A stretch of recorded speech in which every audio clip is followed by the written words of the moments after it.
আসসালামু আলাইকুম। যারা আমার ভিডিও দেখছেন আশা করি সবাই ভালো আছেন। অনেক দিন পর ভিডিও দিলাম। আসলে ব্যস্ততার কারণে ভিডিও দিতে পারছিলাম না কিছুদিন ধরে।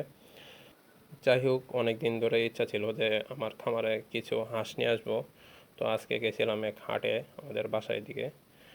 তো সেখানে গিয়ে দেখি অনেক চীন হাঁসের বাচ্চা আর দেশি হাঁসের বাচ্চা উঠেছে। তো আমি আমার খালাতো ভাইয়ের কাছে 3 পিস চীন হাঁসের বাচ্চা নিয়েছিলাম এই 2-3 দিন আগে। তাই চিন্তা করলাম আরও কিছু হাঁস নিয়ে আসি। তো হাটের থেকে আরও 2 পিস আমি চীন হাঁস নিয়ে আসছি আর 2 পিস দেশি হাঁস নিয়ে আসছি। তো হাঁসগুলো দেখেন কি সুন্দর করে গোসল করছে। এই মুহূর্তটা আসলে দেখতে অনেক ভালো লাগে। হাঁসগুলোকে যদি আরও একটা বড় বলে দেওয়া যেত, আরও সুন্দর করে গোসল করতে পারতো।